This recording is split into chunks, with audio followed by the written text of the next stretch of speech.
能买医药卡吗？它是一个很严重的病吗？我最近在处理有关的申请，我们一起来了解一下。这是心脏图，左右不一样的颜色，红色是带有氧气的血液从心脏输送去全身，而蓝色是缺乏氧气的血液从全身送回心脏，再送去肺部。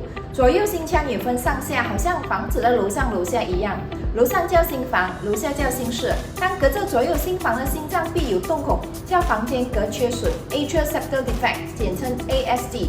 如果心室有洞孔，就叫室间隔缺损 （ventricular septal defect）， 简称 VSD。洞口大小不一，也可以是多个洞口。马来西亚每年约有500千新生婴儿，其中0.8到1%有先天性心脏疾病。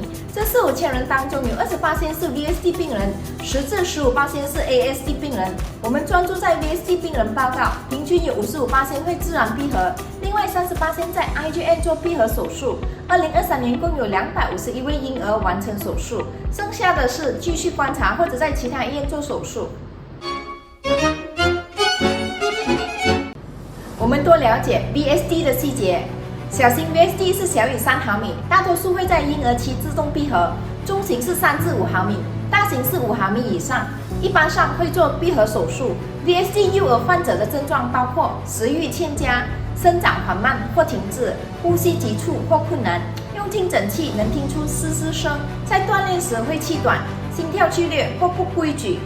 严重的话，右侧心脏衰竭、肺动脉高血压、脑中风、早逝等。这是怎样发生的呢？当心脏壁有缺损，负氧血液通过缺损部位流向右心脏，流回肺部，而不是输送到全身，使右心脏过度劳累而变得肿大。同时，负氧血液和贫氧血液混合在一起，增加血流量，导致肺充血，肺部动脉血压升高，造成肺动脉高血压，长期下去导致永久性肺损伤，再引发其他并发症，最后缩短寿命。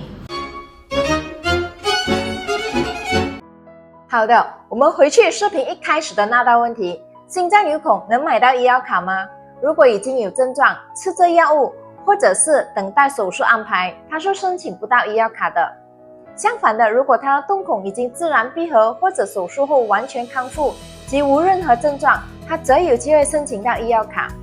我有成功的案例，那是在手术过后完全康复，经过医生观察并确认以后都不需要任何的治疗。他和健康的人一样，可以买到一张全保的医药卡，即使多年以后他患上后天的心脏疾病，也可以用医药卡做索赔。